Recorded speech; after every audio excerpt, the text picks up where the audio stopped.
Well, good morning, everybody. Welcome to CSIS. My name is Sarah Ladislaw. I'm Senior Vice President and Director of the Energy and National Security Program here. We are delighted to have all of you here today. And just as a reminder, as is my duty to say, we care about your safety and security here at CSIS. So if an alarm goes off, I will be your security captain. We will help you evacuate the building. But please just keep in mind where the emergency exits are so that you can be aware of that. We don't anticipate anything happening, but we do take your security very seriously. It is my great pleasure to have with us Senator Lisa Murkowski and Senator Joe Manchin. Joe, I think Senator, this is your first time at CSIS, I believe. I believe it's first time in this room for sure. Absolutely, and you've been here before, Senator Murkowski. We have had many Arctic conversations conversations. And they've been great, so it's good to be back. Thank you. Great. Thank you for being here. So one of the reasons why we wanted to have this conversation today in particular is CSIS, the energy program, has been spending the last couple of years doing a project called Energy in America. And it's really meant to capture the way in which the strategic landscape for energy in the United States has changed so fundamentally over the last decade. Not only are we producing more in the way of oil and gas resources, largest hydrocarbon producer in the world, but we've also dropped the cost of renewable energy technologies. And this is not just some abstract sort of policy conversation. It's something that's changing the social and economic fabric of people around the country. And so we've spent a lot of time talking with people in different parts of the country about how the energy landscape is changing. What does it mean for them in terms of their own expectations of the energy sector? Do they rely on it for economic growth? How do they think about U.S. energy security? How do we think about it in the context of global climate change and the need to manage those challenges? And so we've done a couple of different reports on the topic, and quite frankly, what we've realized is that the U.S. has a really advantaged position across the board on energy. We're really in a very positive position. It doesn't really detach us from the global community in ways that people often talk about. We're not energy independent necessarily, but we certainly have a lot more options on the table. And then when it comes to creating economic development out of energy resources, we found that there's kind of a mixed story. In places where you produce a lot of oil and gas or coal resources, depending on how those communities reinvest those resources and think about it as part of their broader economic development strategy, sometimes that goes well, sometimes it doesn't go well. In places where we've talked a good game about creating innovation clusters or manufacturing centers, sometimes that's gone well, sometimes it's not gone so well. And so what we wanted to do was sort of tie together the experiences that you all bring to the table as being from Alaska and West Virginia, and thinking about what your job is as it relates to what your constituency hopes to see for energy for the United States, with some of these bigger and broader challenges and opportunities that are part of your job as the leadership of the Energy and Natural Resources Committee. So hopefully we'll have a good conversation about some of those things. But I wanted to start where I just started, which is if you could each share a little bit about what is the perspective from Alaska and West Virginia with regard to energy. Is it one of pessimism? Is it one of optimism? How do people in your states and your constituencies talk to you about energy when you talk with them? Maybe we'll start with you, Chairman. Well, energy it's kind of like Toys R Us. Energy are us in Alaska. It is just such a focal part of our economy, of certainly our state's budget. We're a state, 85% of our state's budget comes from oil.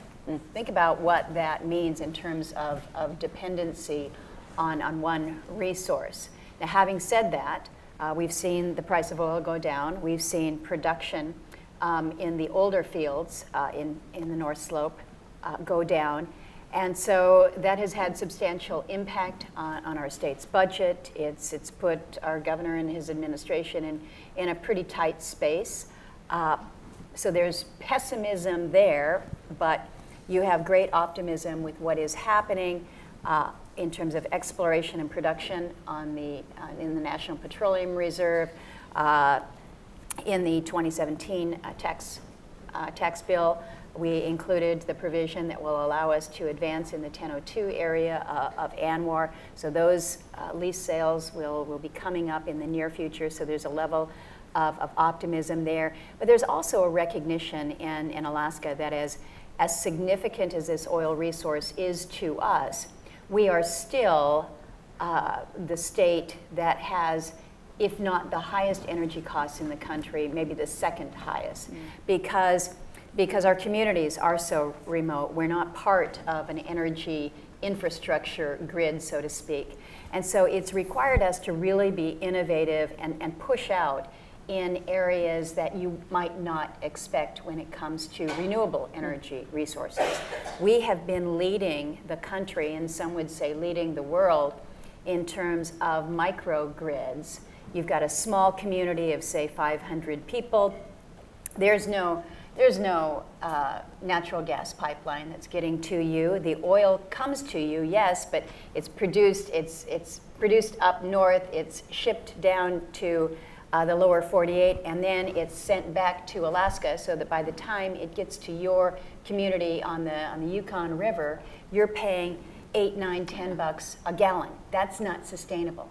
These communities are diesel-generated communities. So getting themselves off that and moving towards what they have on site is really kind of an innovative, pioneering, exciting place for them to be. So there's a level of optimism in that space. So a little bit of a mixed bag. Yeah. What about West Virginia? Well, first of all, who all stayed up and watched the Nats game last night? I didn't finish the That's end why of it. everyone looks a little I'm looking at all the tired. sleepy eyes, I can tell. Yeah. Well, I'll tell you, go Nats. Anyway, West Virginia, we've had a transformation, if you will. Of course, we've been a leading energy producer for a century or more. And coal has been abundant, and quality of coal has been excellent in West Virginia. And so I look back at it because I grew up right in the coal fields in north central West Virginia, had 4 of the largest mines in the world right around me, and everybody I knew worked there, and my family depended on it because my grandfather's a grocery store, my dad had a little furniture store, and basically it was the economy that kept all of us going. We always rode the highs and lows. The energy markets were always high, depending on what the world market was and what the demand and the national market was for steam coal and for metallurgical, because we were blessed with 2 high quality steam and metallurgical coal. When I was governor, fast forward clear up to the 2010 era, we were still producing 150 million tons of coal.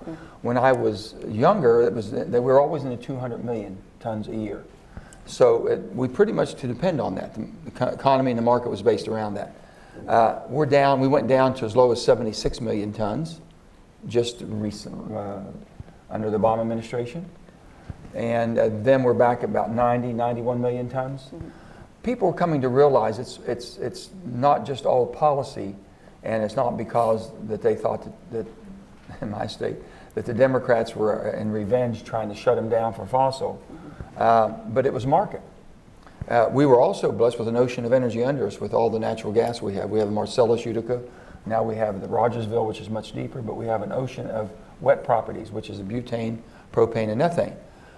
What we haven't seen from gas, the people in West Virginia, is the job, the opportunities. The opportunities that came with coal was you were either working in the coal mine, you were basically supplying for that, whether it be a cable shop, battery shop, machine shop. There was 6 or 7, 8 jobs went with every 1 job on the front line mining coal. So it was a tremendous economic boom.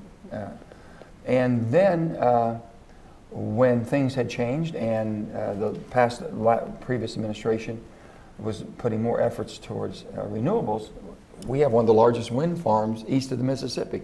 People would never believe that. In West Virginia, Mount Storm, 17 acres of a wind farm on top. So we're for everything. We're all in. We just don't see the bump as far as employment that had gone with coal, so they're having a hard time with that. So what we're hoping for, we had a tremendous, during the World War II and all that, and up to the last 20 years, petrochemical industry. The Ohio River, the Kanawha River, which is one of the most, next to the Southwest, concentration of petrochemical plants. And they could be revitalized. I mean, they're down to maybe 50% of a footprint of what they had. If we could use the wet properties that we have coming out, so I keep talking to people about, we have a chance to reinvigorate our manufacturing base, but we have to have crackers, petrochemical has to come back to where we could be able to use this raw product. And with that, we'll talk about China's intervention into West Virginia, trying to buy up every ounce of wet property to take it back to China to keep us out of the economic market. That's exactly what they're doing. So we're watching that very carefully. Anyway, we'll get into that. But West Virginia has been blessed, but still yet we're challenged. And our terrain makes it a little bit more challenging too, but we're beautiful. We certainly, especially this time of year. So we hope you come and enjoy us. Yeah. So I want to move, and we'll get into sort of China in a little bit, but one of the things I want to move to is, for as long as I've been doing this, right, the mantras around energy are affordable, reliable, and clean, right? But over the last, 10 years or so, there's been sort of different requirements put on the energy sector, either, a creator of jobs, as we just, heard you talk about, or, help save the planet, right? We've got sort of this climate change challenge as well. I was just wondering, Senator Murkowski, if maybe you would reflect on how things have changed under the period of time you've been in the leadership of the Energy and Natural Resource Committee, on like what are we asking the energy sector to deliver for the United States, not just for Alaska, but in terms of our strategic priorities. I don't know if you recall, it was a few years ago now, we did our Energy 2020, our blueprint for the country. And my blueprint had 5 components within the energy space. It was affordable, accessible, clean, diverse, and secure. And that was probably about 10 years ago that we laid that blueprint down. Those 5 words, I think, are still key today, but perhaps what you're seeing is greater emphasis on clean over affordable, as you talk about those who are trying to advance something like a Green New Deal, that it has to be clean at the expense of affordability. Well, that doesn't work in a state like mine, again, where you're paying $8, $9, $10 a gallon. It can't continue to go up because then it's not accessible at all. So I think you have seen a shift and a greater focus on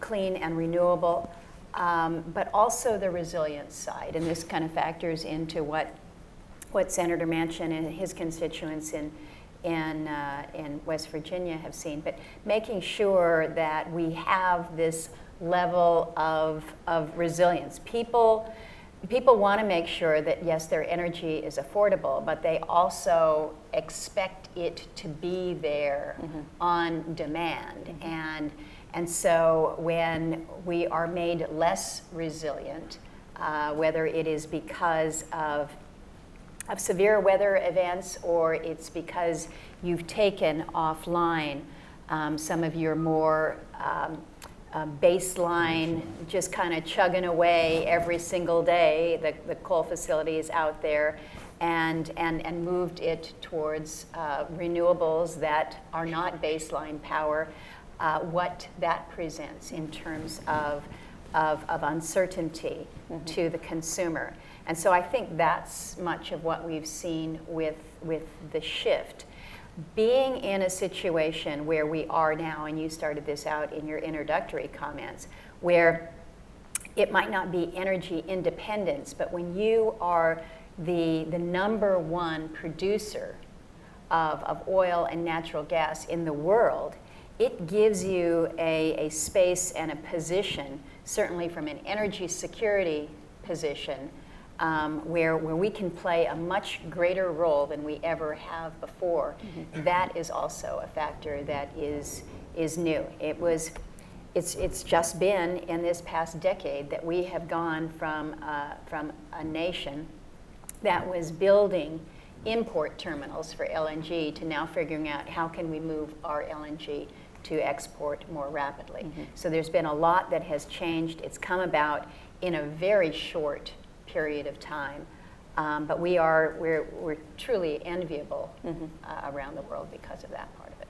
Senator Manchin, how have you seen some of the challenges or the sort of strategic imperative change for the energy sector as well? Well, the thing I was going to say, and I should have said it earlier, but if you're in my state, who's been a tremendous producer of energy for this country, for every war we've ever had, and for the industrial might that we have now and the role that coal's played.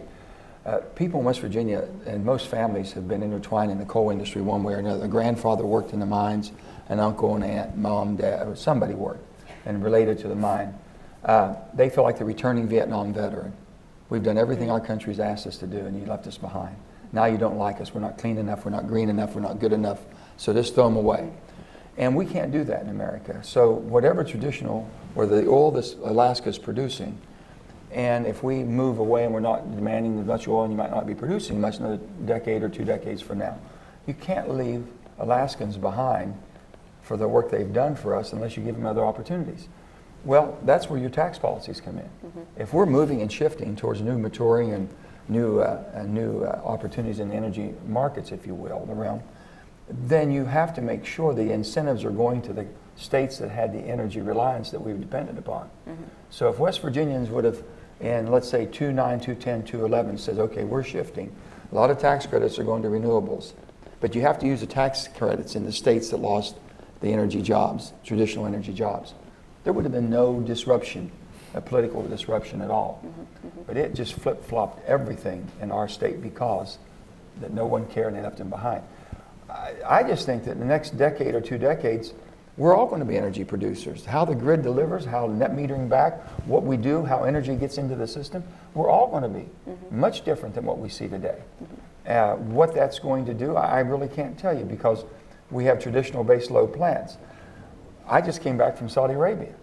I saw what happened and could happen in disruption and how we escaped and basically dodged a catastrophe, a worldwide catastrophe globally, economically. There were direct hits, just unbelievable how it was done, but they acted quick and got back online. So base load up until, the last 10 years has been coal and nuclear, 24/7, rain or shine. It's not anymore. We're depending on gas for base load. Gas can be disrupted a lot easier than coal and nuclear could be disrupted. So reliability, where are we? And when you talk to the Aramco people, I said, aren't you concerned about espionage here for someone to have all of these pertinent information on your operation here to be able to pinpoint and hit with accuracy? And he looked at me, he says, Google Maps. Yeah. Mm-hmm. He says, look how accurate Google Maps are. So now we're looking in an energy committee, wait a minute, how vulnerable are we with our strategic that we can get right off of the internet? So we've got to make sure that we're doing everything we can to protect what we have. But the base load is going to be delivered differently. Does that lessen our reliability? That's something that we have to look. And the grid, is the grid going to be modernized enough to be able to handle it? So I want to pick up on a couple things that came out in your comments. I mean, one is resilience, which I want to get back to in a second, but the other is the sort of strategic. You both recognize that the energy system is changing pretty fundamentally, right? And that there is this sort of imperative to deal with climate change and to sort of reduce emissions, but that we have to be able to watch how we do so let me just say one thing right here. First of all, for a committee to work, you have to have 2 members that like each other.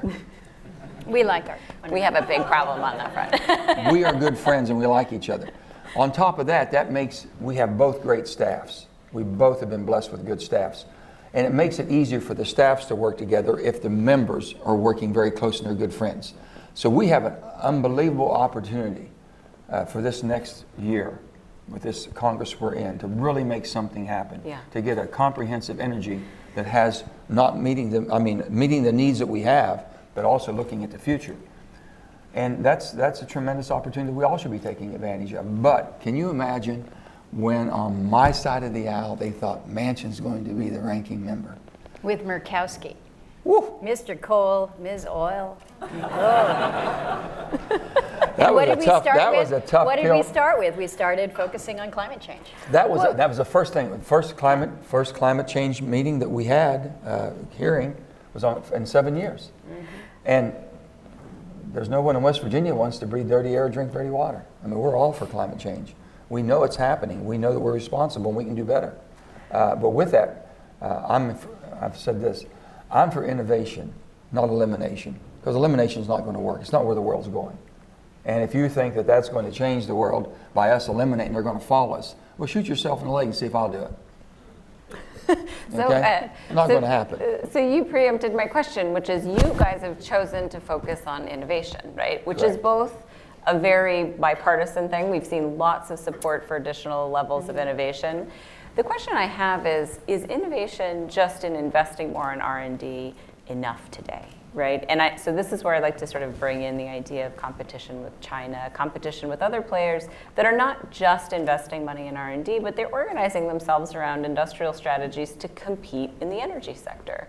And so one of the questions I've had is you guys have had a number of climate change hearings. You've had a number of hearings that have focused on innovation. I've been privileged to testify at a couple of them, and they're really good discussions about these serious questions.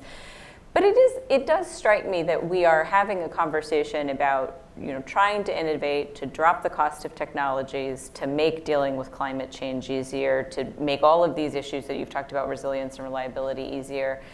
But maybe what I'm concerned about is whether there's sort of the political will in Congress to sort of organize around being competitive in these spaces. So you've both done a lot on nuclear, you've both done a lot thinking about critical minerals and batteries. Do you think that there's the appetite, whether it's through comprehensive legislation or through some other sort of initiative, to be able to really put forward not something that just sort of invests on the R&D side, but says, no, we'd actually really like to compete in these spaces and be competitive?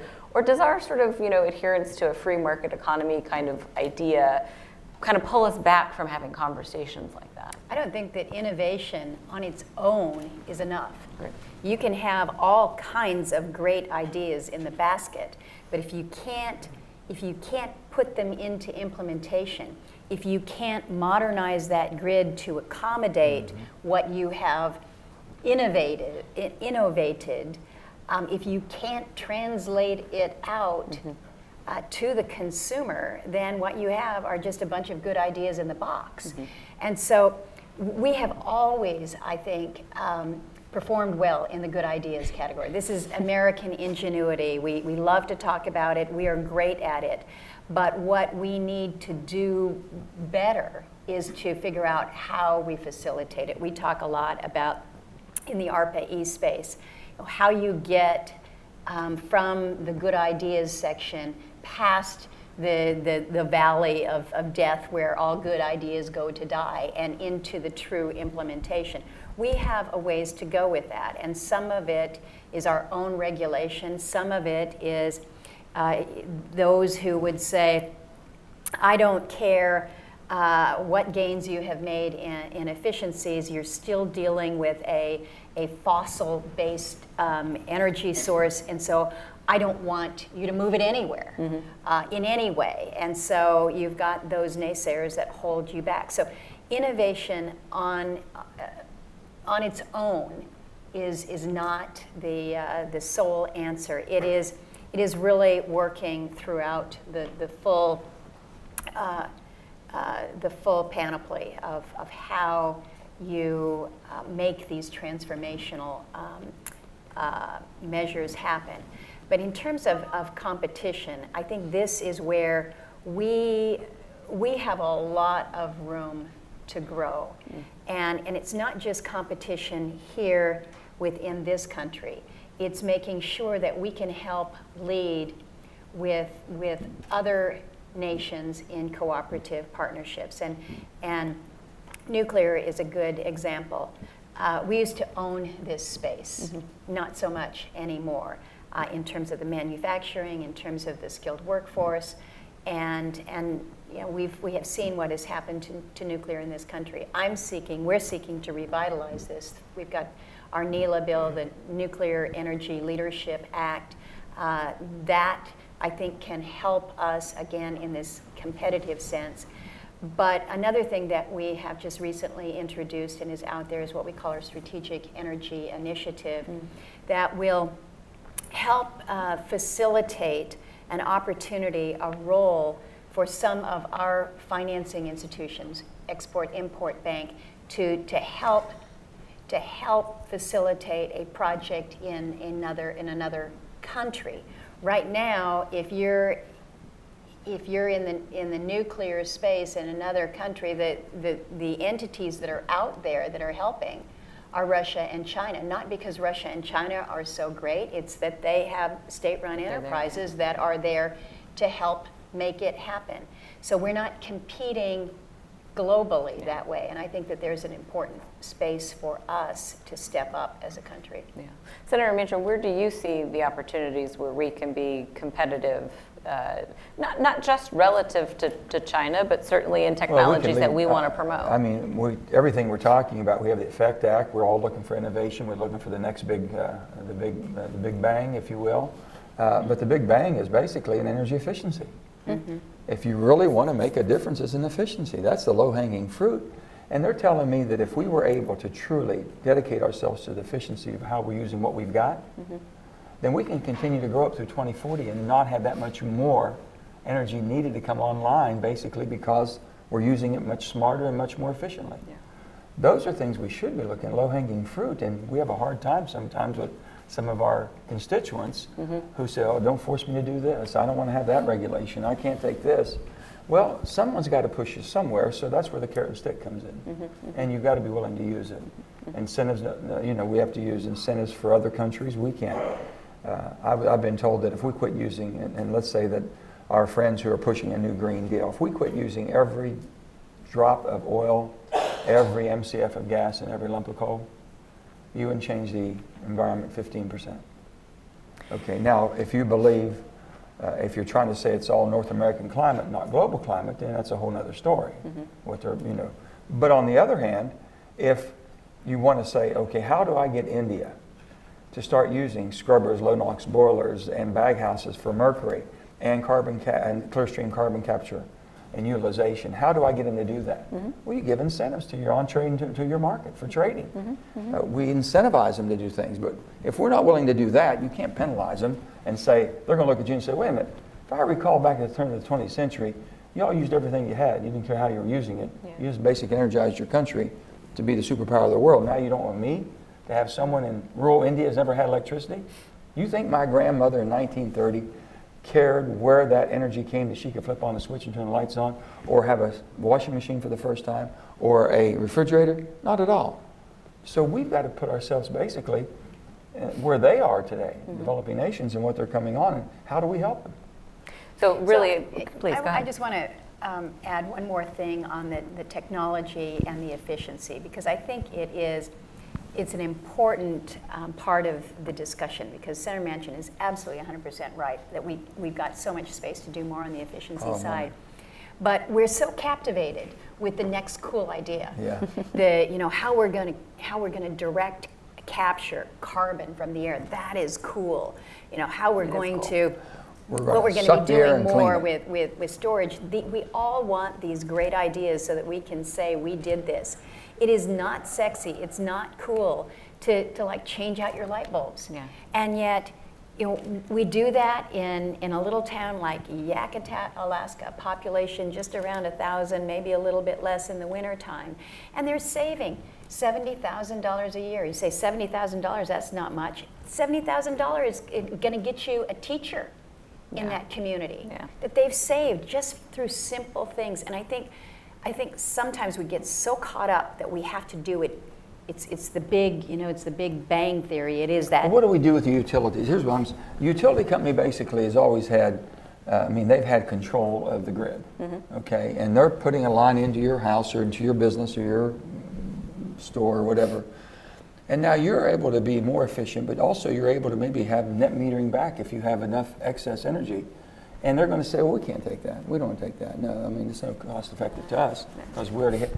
Somehow the grid system has to develop also to accept the ability for all of us to get in the market. So I want to ask you two more questions sort of based on that line of thinking. One is on this idea of resilience, which you brought up earlier. The very notion of what is energy security and what is resilience for the United States is something that I fear we're losing touch with, right? Because we typically think of attacks on Abqaiq and Khurais, right? Big global oil supply shocks as being energy security. But more and more these days, we're seeing that the real threat to the delivery of energy to people is because we haven't properly maintained infrastructure, because we're not keeping up with the way that it's changing, because we're not thinking about the impacts of climate change on energy infrastructure in different places.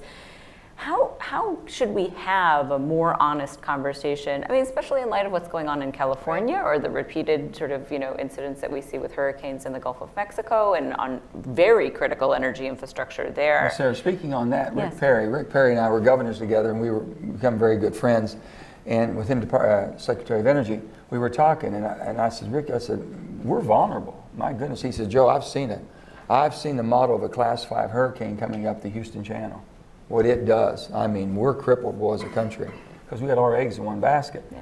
So, of course, I'm pushing the Mid-Atlantic, we call it storage hub. Yeah. We could be a backup because of all the new energy in West Virginia, Pennsylvania, Ohio, Yeah. Kentucky even. And if New York ever gets in the game at all, to become part of that, it would be unbelievable what we could do there to give us energy security. Yeah. We can't even get that going. Yeah. But right now, I will say, President Trump has been very receptive to that.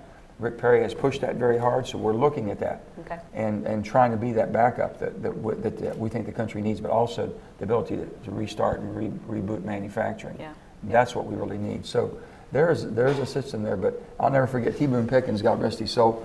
T. Boone one time came, we were talking, and he was diversifying into wind. He was all about wind. He said, Joe, and he showed me the maps and all the wind. I said, T. Boone, nobody lives there. And he said, Joe, it's called the wind blows all the time. So he was trying to explain to me why he picked this corridor, but there was no way. He had no grid system. Mm-hmm. Yeah. Couldn't get it out. Yeah. But he put all his eggs in. He went after it. We've got to give him credit. Yeah. But part of the problem that we're dealing with right now, and your example of what we're seeing in California is just spot on. Until something bad happens, Yeah, crisis. there's not a problem. There's not a problem. The Yeah. lights come on. I get my utility bills. It's not so bad. We're lulled into this kind of sense of complacency, and it's part of it's a really hard part of this job to say, wait a minute, we have to be prepared for the what ifs, and it's like trying to get funding for the bridge that is structurally not sound. Mm-hmm. But every day cars go over the bridge, and every day the cars don't fall into the water. And you spend money to fix the bridge, and people are like, for God's sakes, how come you're spending so much money to fix the bridge? It wasn't a problem. Well, it was a problem, but we saved you from having a problem. And we have a real difficult time with this in the energy space, because these investments, the modernization of the grid, dealing with capacity, as long as we are not interrupted, our lives are not disrupted, we're totally happy. And so I'm the last one that wants us to be in a situation where we're seeing rolling brownouts because we haven't prepared. But I fear that that's the direction that we go if we cannot get around some of the obstacles that we face. There's some things that FERC right now is looking to PURPA reform, and I think that's an important part of the discussion that goes on with the really policy wonky people who think about things like this. We need them to be thinking about things like this, but it is a real challenge for us to deal with an aging energy infrastructure, and in many ways an infrastructure that is not sufficient to meet the demands and the resiliency of today. Yeah. But we're keeping it together with Band-Aids. California is going to be a perfect example, because I need to learn more about this, but they've taken all different types of precautions, thinking by having forced electric shutdown, trying to prevent the forest fires and all that. And what's going on there, basically, with the way they deliver power, the grid system, things of this sort, there's got to be a change, and I'm anxious to find out what the utilities in that area and the government are going to come up with a recommendation. So, from a committee, we're going to probably look at that very hard to find out how we can prevent that, because the weather patterns are changing. It's a normal event now. Yeah. It's almost like certain rains and monsoons and floods and hurricanes and everything else is with the fire season in California, what the poor people are enduring out there. climate change. Yeah. I'll just add to that with the situation in Alaska. We faced some pretty significant fires this summer as well, hottest summer that we have seen.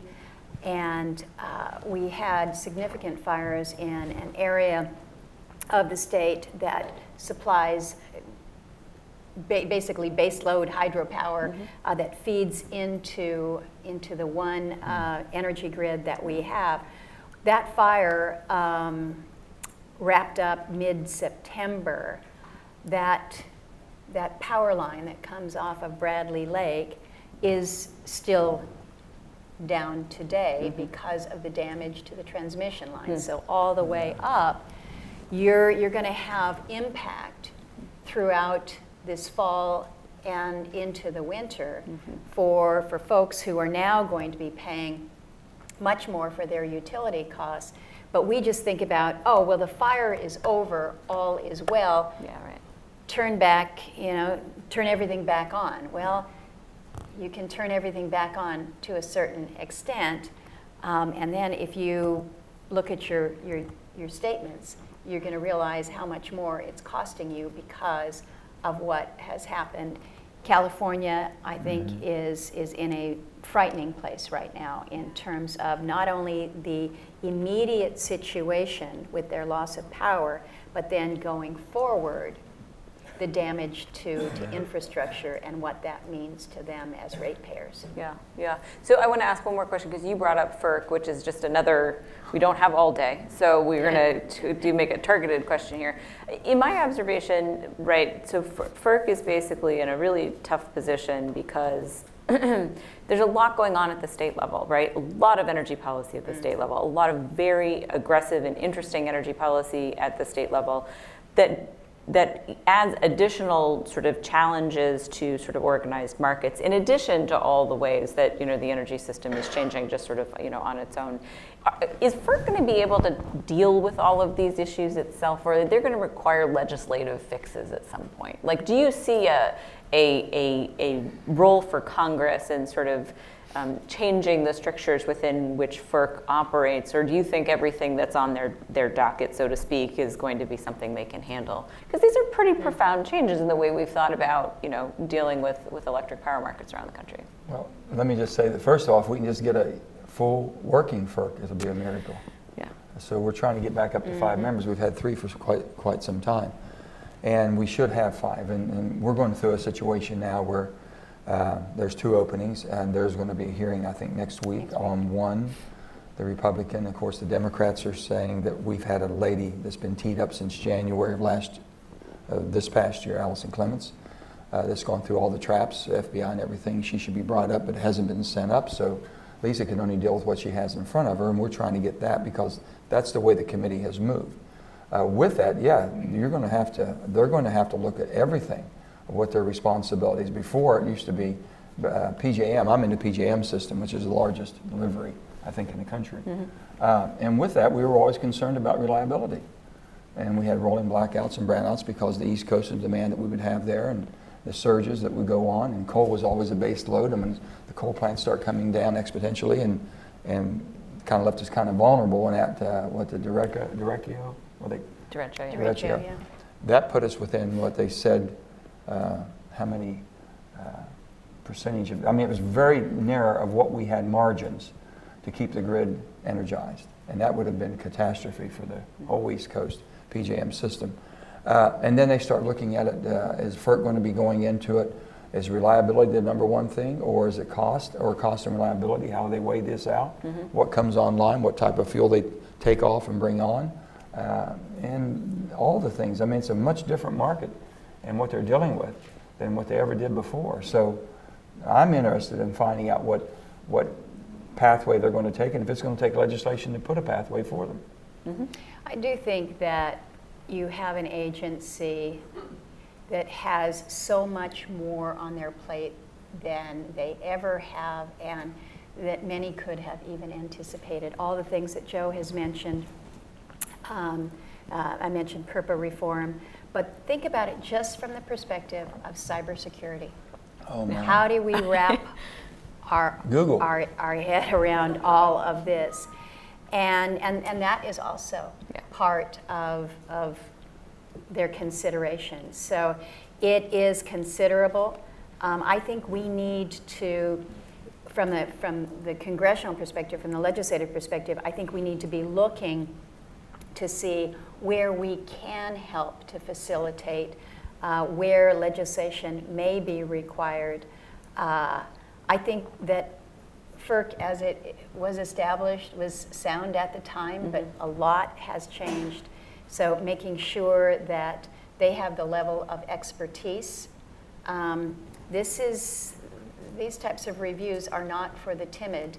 Somebody who's looking for the easy, cushy job, man, what they have to go through from a regulatory review perspective is really pretty intense. So let's give them the resources, as Joe mentions. They need a full complement. We do have the hearing coming up on Mr. Danley next week, but we still haven't gotten a name out of the White House. When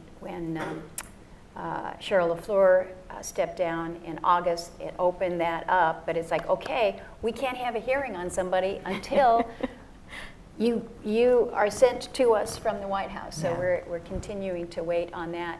But it is such an important regulatory agency that I look at it with great frustration that we can't get these folks moved through more quickly. When Kevin McIntyre passed tragically last year, we thought, okay, we're gonna, this is a Republican slot. We're gonna see this moved really quickly. And it was a 9-month wait to get through that process. That's frustrating from our perspective, but even more so from the other side. When you look at the pipelines and all that, we can't get pipelines built right now. My state's been shut down from all the Marcellus and Utica Shale right now coming out because we were going to hopefully supply, I think it was 3 BCF a day or some more than that maybe, but anyway, into that line that would have gone down and energized North Carolina, South Carolina, the bases we had in the industry and things going on in South Carolina. Jim Clyburn was fighting for it. We had everybody working for it. And I've come to the realization, I tell people, I said, people aren't opposed to the pipeline. They're opposed to what's in the pipeline, how it gets there. And that's what we're dealing with. And we got to come to realization, if we're going to have a country that's going to be the superpower and the model for the whole world and the hope of the world, and we're going to be able to energize and keep this economy moving, you got to have the energy. And we've got to use it in the most efficient way and move it in the most efficient way. Just trying to get in a power line. Try to get a 500 kV or 750. Try to, and so the only thing I'm asking my energy friends, I says, start thinking about sharing the revenue a little bit on transmission. Start thinking about sharing the revenue a little bit on the pipeline transmission. You do that with the states and the counties and all that, you'll have no problem. No problem at all. So I want to ask one more question, and then we've got a huge audience here, so I just want to take a couple questions from the audience for you as well. But next year is going to be a busy year. It's going to be a very interesting year for a whole host of busy. I can't say good. I'll go with busy for right now. But you both expressed optimism and the potential to get some sort of energy legislation package passed. You're right. You guys are sort of odd ducks. You're bipartisan. You like each other. The committee functions. It works well. That's nice.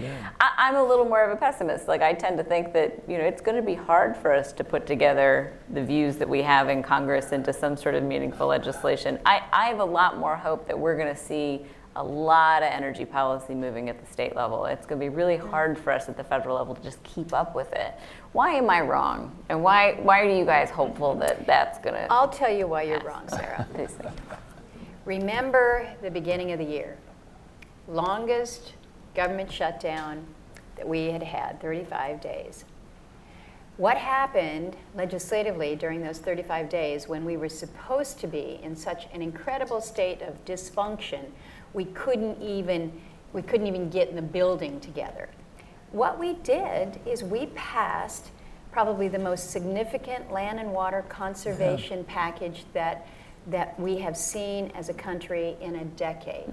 We took 120 some odd bills, land and water bills and conservation-related measures that had gone through committee process. And when I say committee process, I mean committee process over a period of years.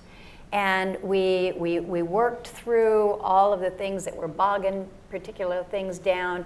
We made sure that we had good input from Republicans and from Democrats, from urban, from rural. We built this package that moved through a Senate that was supposedly in lockdown mode. Hate to correct you, but it was 85. 85 votes, 85 to 12. And we not only moved it through the Senate on that strong bipartisan vote, but then we sent it over to the House. We all know that the House gets up in the morning to spit in the coffee of the senators. And the House just changed. And the House looked at it. But the House just changed because the Democrats just took control of the House. They had every reason to kill it. every reason to say, well, wait a minute, we want to put our stamp on it. And they didn't change a comma. Chairman They Grijalva took it was up. unbelievable. He was unbelievable to work in with. terms of the level So of good. cooperation. But it passed out 366 affirmative votes. It's then signed into law. All of the, we're not sure if this is a good thing or a bad thing. Everybody and their mother wanted to take credit for passing into law these significant bills. And we were able to do it because we were ready. We had worked through a level of process in a strong and a bipartisan way. And then when there was vacancy, the leader looks around and says, what do we got? Do we have anything out there that could possibly be bipartisan? I'm like, I'm in the back. I got 120 bills. I'm ready to roll. And you're given the opportunity and you go. But you can't do that if you haven't worked it cooperatively. And this is where Joe's comment is just so important, because we've taken the perspective in the committee that things are only going to be enduring if we worked them together. Mm-hmm. We can move things. As a Republican chairman, I can move things through committee if I just want to strong arm it. Mm-hmm. But I don't have any guarantee of success on the floor. And I don't have any guarantee of success that it will endure beyond the Republican majority. Sure. So why not try to build something that is good for everybody, Republicans and Democrats, and will be enduring policy that everybody can rely on? And that's the approach that we take in our committee. There's no appetite for a fight. Mm-hmm. That's the difference. Mm-hmm. So if he comes out, and if we're not in sync on this, and it comes out her having the majority, if I had the majority and we came out on one side or the other, then you have to defend it and fight it on the floor. When you have something that's so agreed upon, and we had this worked out, and they had something that said, we shouldn't have much pushback. Let's go. Yeah. And we think we'll be ready for the energy bill also. So. Well, if the recipe is a chaotic environment through which you can, push a couple big bills, I think you might get that. Yeah. Okay, we've got about. Not that we're going to ask for a chaotic environment. No. I think it just might be delivered to us. Perhaps. So. Yeah. That's a pretty solid bet. Okay, we're going to take 3 questions really quickly because I think we only have about 5 minutes, and then you can answer them quickly. We'll go 1, 2, 3. So I'm not. Oh, Will, hold on a second. Yeah. So I'm not accused of room bias. Hi there. Allison Johnson. I work for DOE's Water Power Technologies Office. I have a question for Senator Murkowski in particular. I'm wondering if you have any thoughts, I'm sure you do, about how R&D programs can responsibly work with communities with high energy costs. That's a great question. Well, it's a great question. You want me to answer? Can I take all 3 just because we'll get through it faster than that, right. And I don't want to disabuse your schedule. Where was the hand here that I called on? Right there. Sure. Hi, Paul Murphy, MEIC. First, thank you so much for the comments. Maybe you could come back in another 2 months and do this again. This was just fantastic. We'll be here. But Senator Murkowski, you mentioned the Strategic Energy Initiative. Do we also have to look at maybe the OECD rules that sort of bind the OECD countries and say we all won't compete on financing when the Russians and the Chinese aren't part of the OECD rules? And then a lot of countries are also asking for equity, and we really don't have a good vehicle. DFC really doesn't have enough money on the equity side. Other countries have sovereign wealth funds. We don't in the United States, and that's probably a bridge too far. But do we need to be more aggressive maybe on the equity side to be able to offer something from the U.S. government in that respect beyond just the debt that we have through U.S. Exim? Thank you. Good set of questions. And who was it on this side? There you go. Peter Summer, Capital Intel. Senator Manchin, you said you just got back from Saudi Arabia and Aramco and the strike, and also to Senator Murkowski, who's been very closely monitoring the strategic petroleum reserves. Iraq is going through meltdown. We've had hundreds killed in protests. This is the fourth largest producer of energy in the world, an oil producer, and it seems like everybody's sort of missing the ball. It would be great to have a comment from you, sir. Okay. So let me speak to the first question here about how within the DOE space we can be working with these communities that have high costs.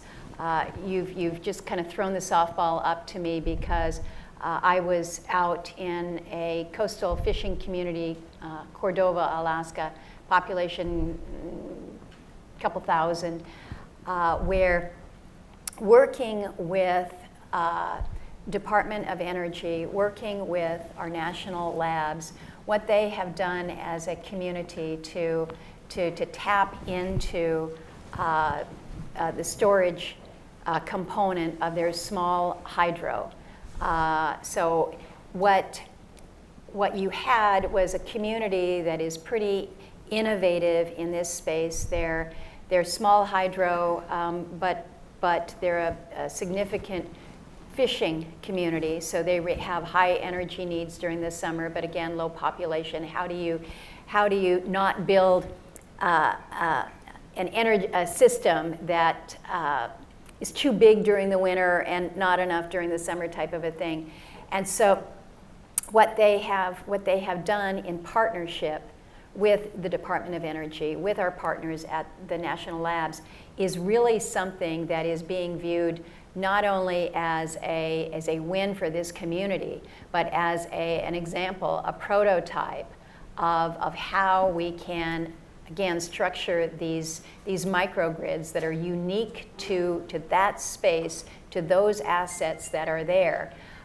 This community is probably going to be 60 to 70% renewable throughout this whole winter, throughout the summer now, because of what they have been able to facilitate, taking them off diesel powered generation, which in this community is it's probably, I don't know, $4.5–5 a gallon.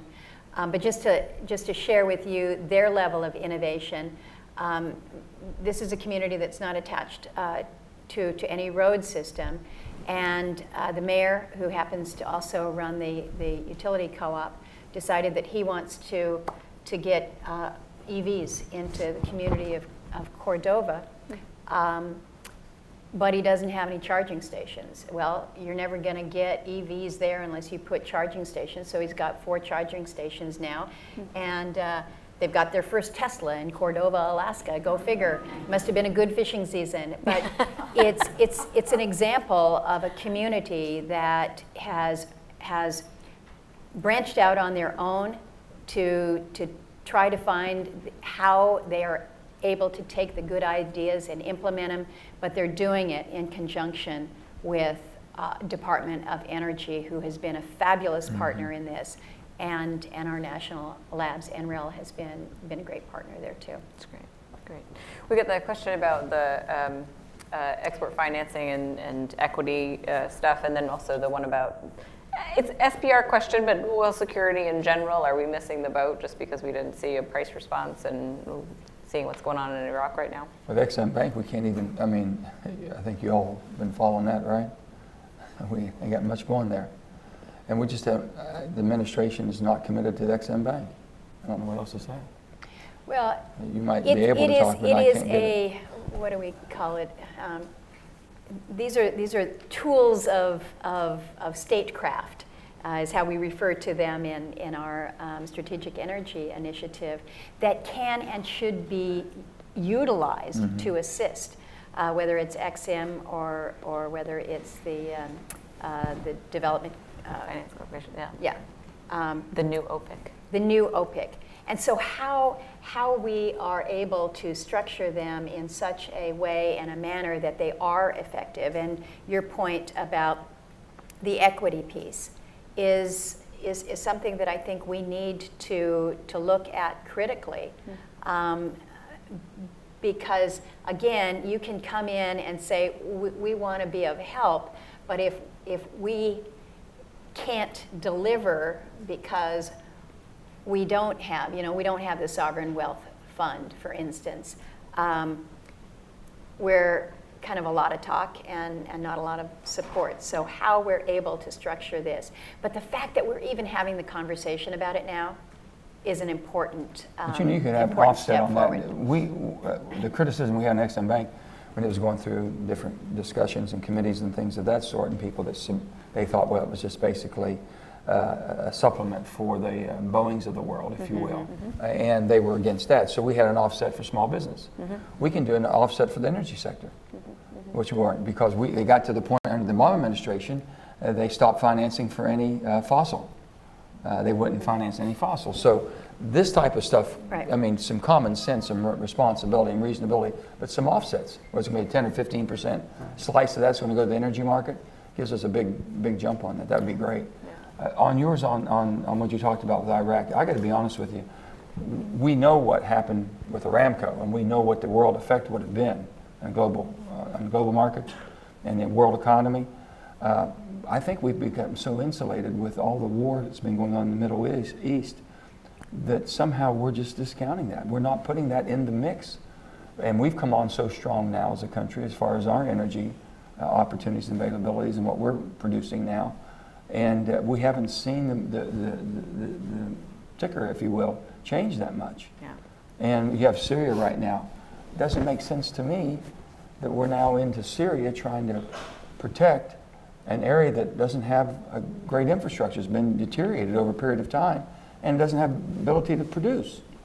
If you want a dormant, and we can do many things to make that area dormant right now, rather than the risk of what we're involved in. I mean, I can't give you that.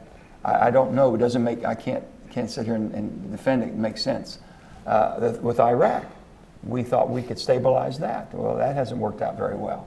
With Iran, we know what we're dealing there, the embargoes that we have going on, and the sanctions and all that. To give you what's going to happen in the future, I can't. Yeah. I can say what we've discounted it to the same. We know that war is going to continue. We know that fighting, and they're not going to be producing what they had in the past under any type of stability because it's not going to be there for a while. I think one of the things that we have seen, you asked the question earlier, since I've been on the committee, what have we seen in terms of this space? The fact that you had that strike, that takeout at Abqaiq, what we have seen with the disruption, the attacks in the Straits of Hormuz, at any other point in time, this would have just sent the price of oil through the roof. Just the markets would have gone crazy. And yeah, we saw a little bit of a spike, and then things settled back down. And in my view, this speaks to the role that the United States is now playing. Obviously, we still look to the Middle East for significant resource, but it is significant that we are more insulated because of the production that we have. You mentioned the Strategic Petroleum Reserve, and we had a discussion about a month ago now in committee about the SPR and whether or not the Strategic Petroleum Reserve is even necessary. I happen to believe it is necessary. I happen to believe that the beauty of an insurance policy is that you don't have to use it, but you don't want to erode it or get rid of it, because then in the event that you do need it, you don't have that. So we're not disciplined enough either. We're not disciplined enough. We're using it for everything what it's supposed to be used for. And we have to stop. We buy high and we take it back and sell it low. That's right. But you had something. You were just chomping at the bit to say something. Yeah. No, the thing that you're saying that